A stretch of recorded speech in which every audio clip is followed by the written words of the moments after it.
here in this game and try and get Hope ahead for once. Especially when we're looking at EDG, who are trying to bounce back from the likes of iBoy leaving the team. Hope has done an amazing job of coming in and filling that gap. Yeah. And when we look at the performance from EDG last year, this was the first year since their inception that they didn't make Worlds. This is a team that is looking to find their success once again and put themselves back in contention of the storied history they've had in the LPL. It needs to start here today, though. It needs to start in this game and put themselves one step closer to that reverse sweep. They're in the quarterfinals right now, but this is not enough for EDG as an organization. Bear in mind, they have 5 domestic championships under their belt. They've got an MSI under the belt as well. On the other side of the board, in EDG's eyes, FPX are a young upstart. They only arrived in 2018. Since then, though, or 2017, sorry. Since then, they've actually managed to get themselves a world championship. So sure, in terms of number of trophies, FPX might not be as impressive, but they've got the one that matters the most. I actually corrected you wrongly there. It was 2018. My bad. That's what I thought, but I was like, he sounds confident, so I'll go with him here on That's this how one. I work. I just say things confidently and people believe me. It's my job. Let's get on into this game, because EDG are going to start things off pretty aggressively here with an invade onto the blue buff, but FPX will not let this one go for free. Doing B. He's going to be trying to step in. Bear in mind he's a level 1 rise. Doesn't do a whole lot. Will flash away.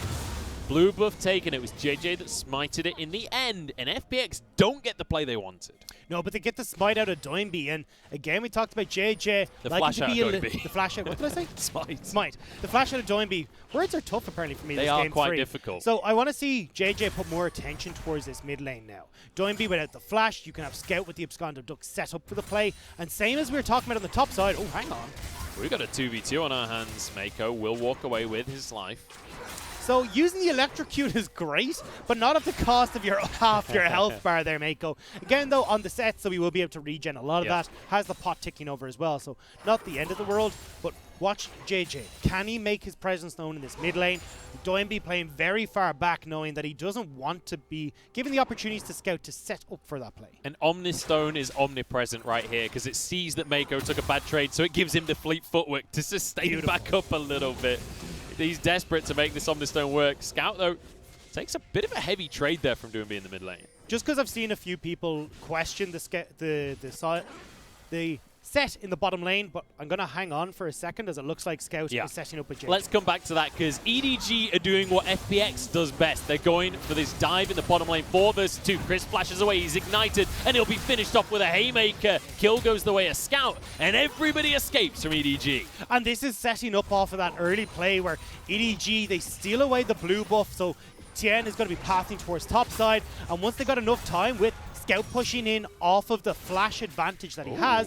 Oh, hang on. Here we go. TPs from both sides right here. LWX is going to be falling. Mako sacrifices his own life for it. Doinby is here. Tian alongside him as well, but they don't quite have the damage to finish off Scout. Stun onto Tian. He goes back in. The guy's a lunatic. Tian, you got to get out of there, man. Hope, though, has to flash away, and he sacrificed Scout for it. The hook from Crisp is beautiful, but the Rens are stacking up from Hope. It's not quite enough to finish a kill, though. Hope jumps over the wall. EDG will escape. EDG making the FPX play of diving these bottom lane turrets, and they do come out on top. And a lot of that is, as we said, Doinby not having the flash, afraid to push in this wave in the same manner he would have if he had the flash available. So Scout gets the roam off first and sets up the play in the bottom lane. And this is why we often do see the set support come in. So you opt towards the Omnistone, so you're able to take the likes of that Hextech flash, as well as being able to take Nimbus Cloak, so you're able to close the gap consistently. But the diving that you get on this set is so strong because Haymaker can tank incredibly well. You've great CC when you've got the Face Breaker, the Showstopper, and Mako here is doing a great job of showing what you're capable of working with in this set. And we criticized Mako's set earlier on today when we saw the first set in the draft. We said, you know, Mako didn't look so hot in this set in the regular split, but here in playoffs, it's a different Mako. Well, it's EDG playing so well around it, and this is not a play that Junjie would have made.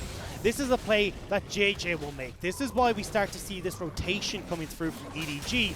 But again, it's when we hit this mid-game that we've seen some of these mistakes creep in from Mako. So watch as we start to get towards these team fights of dragons, as we start to rotate around the map, if Mako can still be as consistent on this set. I'll keep my eyes peeled for that one, Dagda, but Mako... Predator picked up now. Okay, so we will be pushed off, but maybe Mako, off this big wave that's being shoved in, can look to make a move towards mid. Doinby backing away, still has no flash, still has no teleport. I'd love this set to try and make a play towards mid. And this is such a great way to start the game here from EDG. We said coming out of game 2, they need to change the pace, change things up here. They've drafted way more early game power here, and they are already using it to great effect. They've flipped the script here on FPX.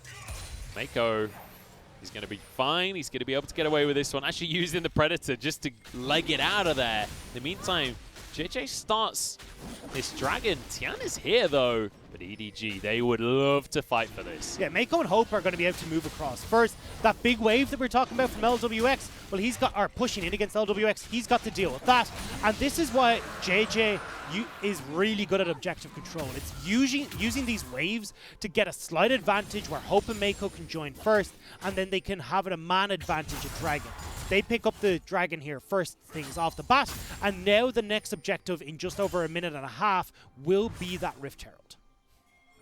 And that is where we'll see whether or not EDG are really going to emulate this FPX style, because actually it's been EDG that managed to get both Heralds in game number 2. And we'll see JJ, he's got his work cut out here. Double control ward. Hey, but that's 60 gold. I think he's happy with that one. Scouts coming into the bottom lane, though. It's time for a dive. Once again, Crisp and LWX. You don't have Tom Kench this time. Tower plate goes down. Mako happy to tank this tower. Facebreaker available. And it's just going to be a kill onto Crisp from Hope. But Audi wants to keep this one going, and he slices, he dices, and he gets himself a Call the Meek. And it's all things nices for EDG, picking up kills, picking up turret plates. And yes, Gimgoon will be able to push in this wave and get some for himself. But EDG are solidifying this beautifully strong early game. And now when we talked about in the draft, EDG setting up for success, beating out the likes of Doinby in the split push and Gimgoon in the split push, this is how you do it as EDG. And hey, what do we always talk about when it comes to split push? What's the weakness of that strategy? Is if you're not ahead, you don't get to control the side lanes in the way that you want to. And EDG are trying to set themselves up with that lead. And even when we look towards these early game skirmishes where we talked about Audi and Scout finding their success, this has only been doubled now because a kill at piece for both top and mid. Well, FPX say anything you can do, we can do better. It's our turn to go for a dive here, and Audi will not have the dominance available. The damage is there, but actually Audi survives, and Mako's here to save the day. Tian gets the Lantern out to safety, but a perfect answer from EDG. It does mean that Audi's taken relatively low, though, so we'll need to use the Cult of Meek to try and heal up, but again, you've answered. Gimgoon's taken low, Tian not as healthy as he would like, so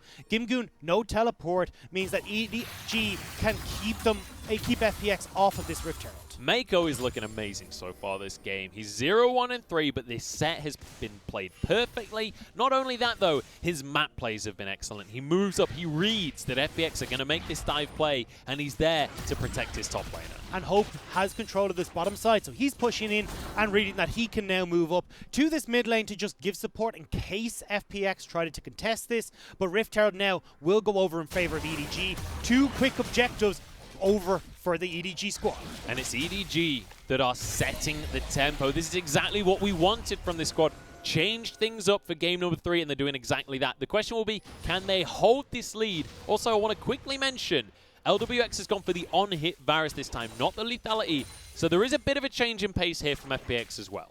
And I like this because LWX will, as we said, be able to try and keep a lot of people at bay with this Chains of Corruption. So having that moment to try and move back and then still get through. A lot of the tankier members that are on EDG, Audi will get a lot of health. Scout as well will end up with a pretty big health pool. So getting a lot of use out of this Blade of the Rune King.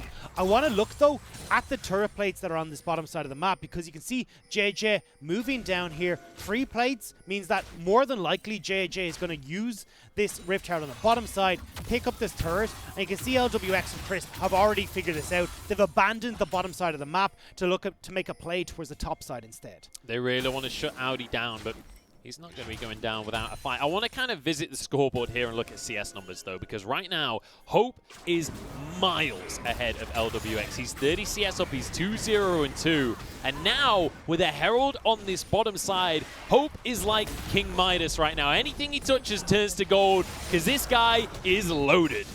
Is that the 5th century or the 8th century? That's the Yeah, of course, it is the 5th century BC Midas from Greek mythology, not the one that, you know, topped himself. Well, we are going to be looking at EDG pushing in this bottom side of the map. Rift Herald has done a great job of already collapsing through this. FPX are miles behind on the play, and the beauty about this push from EDG is they can shove in this wave back towards the dragon, pick that one up for themselves as well, or at least scatter wards across the FPX jungle to mean that to secure themselves this next dragon. Oh, Scout. Scout is going to just face check in anyway because the rest of his squad is here. Doing B is deleted. This is so well played by EDG. They are taking everything on this map. LWX is still stuck in the top side trying to clear this turret, while EDG are 2 paces ahead. This is still the trade for the tier 2 in the bottom lane that we saw earlier on, and LWX can't even finish the tower. We've talked about how FPX have had the lead in these series. The biggest lead they had was 2,000 gold. EDG right now are 4,000 up. And we talked about the mid game where FPX start to slip. Well, EDG have come out of the gate swinging in the early game and now potentially looking for something good in the mid. This is a bad TP though, because that tower's already down. There's a stopwatch available for Hope, though. Everybody's arriving, and LWX is so low. Realm Warp coming on through. Flash from Chris, but he misses the hook. Now doing B, going very, very deep. The exhaust onto Hope means he doesn't have much damage, but here comes the rest of the squad. Scout's arrived, and he's got damage. Finishes off doing B. LWX desperately trying to escape. Tian jumps over to him as well. In the meantime, though, there's still 2 members bot side for EDG, but Scout's not done just yet. The chain lash to finish 1. And they continue the chase. EDG are looking at a Phoenix. They're swatting away FPX like an annoying fly, shutting down plays across the board, picking up advantages. At 12 minutes in, we are 7-1 with a 3,000 gold lead, 4,000 gold lead in favor of EDG. This is a beautiful game we're seeing here from the side of EDG. 4,000 gold lead, as you rightly say. 4 minutes until that next Drake, and they're already 2 up on the scoreboard. They're ahead in towers as well, importantly, because when you consider what happened in Game 1, Game 2, it was FPX winning on these tower trades. The macro play was what was immaculate, but EDG aren't going to let them play that pace of game. And remember what we talked about with JJ coming in. Objective control is the strength of this jungler.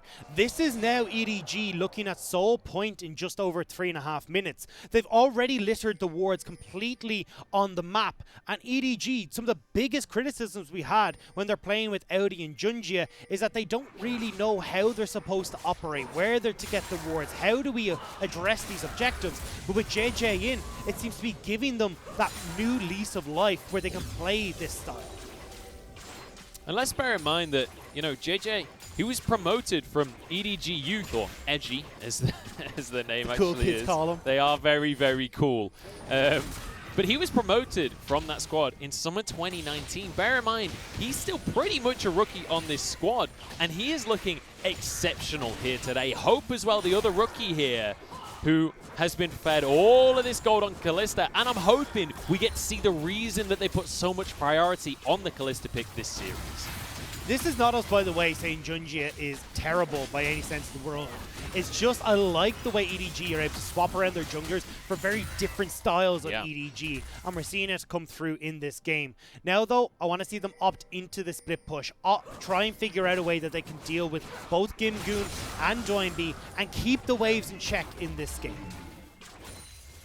LWX will be here, and bear in mind that Varus, even with the on-hit build, will still have exceptionally good wave clear for himself. Gimgoon, though, he's the target of a lot of criticism here from EDG, as they want to try and shut down the World Ender, but Gimgoon walks away and will be able to get the recall. There's not a wave in position, so they can't go for any kind of dive. Look at the difference, though, between Gimgoon and Audi. Audi's been playing around the map so heavily, he's still only level 9, well, just hit level 10, whereas Gimgoon is already on that level 11 mark. So Audi would need to be positioned against Doinby for a large portion of this game, because if he ends up against Gimgoon, it'll be lights out for the Renekton. And LWX has actually managed to just about match the plate gold coming out for EDG there when it comes to the bottom laners, but it's where the kills are and the CSs. That's where the lead really is in that bottom side. But EDG, they continue their performance when it comes to these Rift Heralds so far in this series, so they will grab the second one. And they could use this to crack open that mid lane. It's the last outer turret remaining for FPX, so I would be surprised if they didn't turn their attention towards the mid lane. The other thing that they can do, though, is use this to create artificial pressure in the mid lane so they can go towards the dragon. It's only a minute until that spawns, so back away, get your gold, spend it nicely, pick up your control wards, get that vision back in favor of yourselves and River, and then look to draw the attention of FPX in 2 directions at once. And I'd love to see them do that purely because that's exactly what FPX have been doing to EDG, is making them make these tough decisions, pulling them in multiple directions at the same time. I'd love to see EDG give FPX a taste of their own medicine here. Use that Herald, as you say, for that pressure. And I want to draw people's attention to where the game state was in game number 1 and game number 2 at this stage. We had tier 2 towers galore going across to FPX at this stage. That was where they were able to create these long lanes where minions could really start to snowball, pick up speed, and a lot more creeps per wave. But they don't have that opportunity this time around. This is dangerous, though, for Audi. He needs to get the hell out of here. Audi's in a big old lump of trouble right here because Gimgoon's going to pop the world, and he's already used his slice and dice. Flashes away, though. Blast cone available. Gimgoon gets the knock up, and Tian, he's here. He's waiting. Dominus comes through, but you can't 1v3. Not just yet, anyway. Doinb finally gets himself a kill. So FPX are looking to trade the tower mid and this dragon for the play topside. They'll need to get more than just a kill if they want to make this even, but with this Rift Herald, it makes it very hard to trade for another tier 2 on the top side of the map.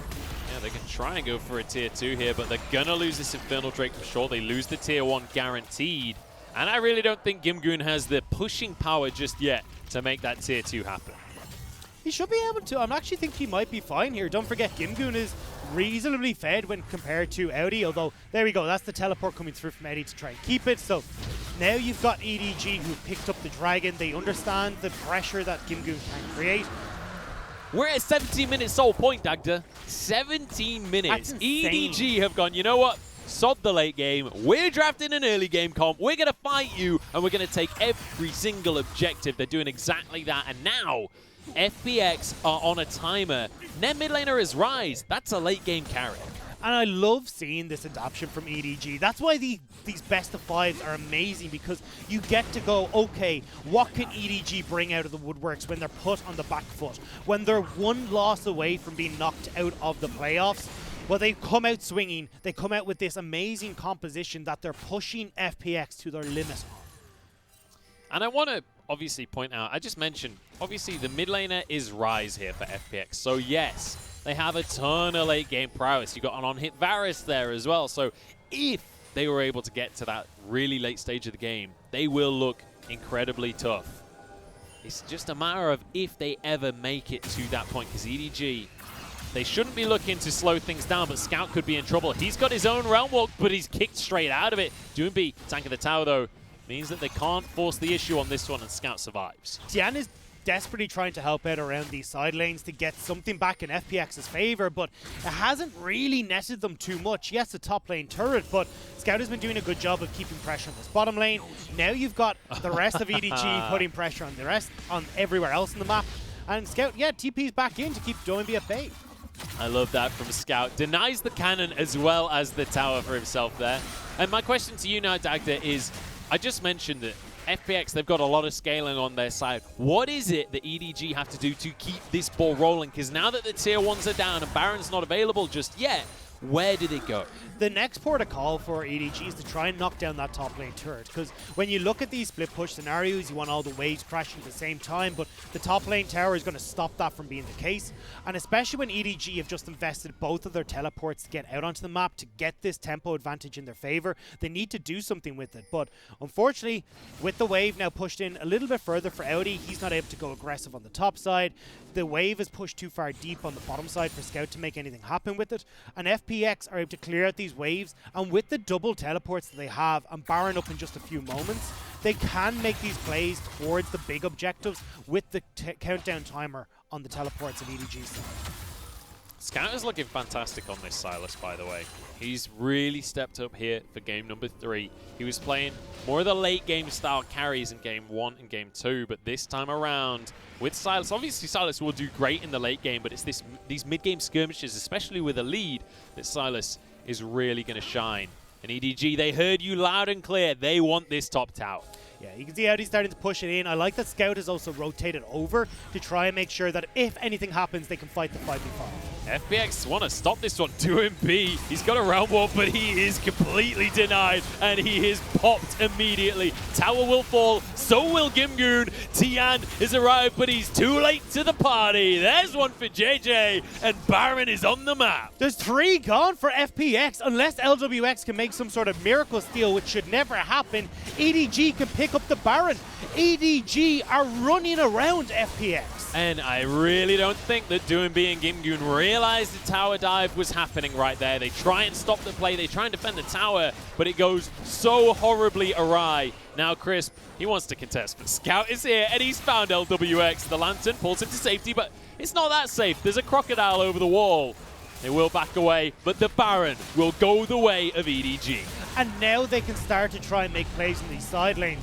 FPX had the teleport advantage, burned it in that play, so EDG with their own teleports coming up can now look to make these side lanes heavily in their favor. And this is actually where I thought it's strange from FPX to commit so heavily to this. They don't spot how many people from EDG are up here, but with everything dark, Doinby committing this heavily onto a teleport to the top side, Gimgoon as well following up on that when you see multiple members. This was FPX just not respecting EDG's map movements and knowing that they could have made this play. I feel like they realized they made a mistake and then doubled down on it anyway. Yeah. They were just like, all right, well, we win together, we lose together. It's time to fight this one, boys. 2MB cannot win this 1v1. Scout is making a mockery of him right now, but actually decides not to go for it. You just needed a couple more seconds for the next round of Abscond to be up by Scout. That's when he was going to go in aggressive, which is why Doinby very quickly backs away. But here we go, Baron buff in the pockets of EDG, and that means they can happily walk on up to these turrets. Tier 2 already gone in the bottom lane, remember, but Infernal Soul has just spawned. I love how Mako is now playing this set as well. The criticism we had was him going a little bit deep the previous times we've seen him in the set pick, but he's playing this keep away style, positioning right beside Hope. So if TN tries to come in for a Dragon's Kick, you've got the showstopper to pull TN away from his target and set EDG up for the turnaround play. Well, with the Infernal Soul at 22 minutes insane. in the game, I'm sure a lot of you guys at home will have watched the charity speedrunners, the AGDQ guys. Well, this is LPL GDQ because these guys are not looking to stop anytime soon. They're not going to be looking to pause and reset. They're looking to end this as fast as possible. And this is incredible from EDG because I started to look at our notes and I was like, I don't even have it written down how quickly EDG win because it was just such a non-factor in the way that this team played. They were the late game team fighters. They wanted to hang on until those later stages. It's FPX who are the fastest team in the league, but EDG are putting on a show as to how you actually want to try and close these games out as fast as possible. EDG are wearing their Phoenix hats right now and they want to fight underneath the tower. Crisp is trying to tank up Gimgoon as well, but they just don't have the health bars. Audi happy to tank as a double goes the way of Hope. We wanted him to step up, and step up he has for game number 3. Down goes the inhibitor with the death timers at 40 seconds. This is game 3 going the way of EDG. LWX and Crisp against the world right now, and with the Baron buff, there's nothing they can do. In fact, Fountain diving Scout, he might just have committed suicide here, but in fact he survives. Will finally drop to an arrow of LWX. This is only 23 minutes though. Respawns are coming in quick. Respawns are coming quick, but Chris falls and it's not going to happen. Another one for Hope, another for Audi, and game 3 for EDG. At 24 minutes as well.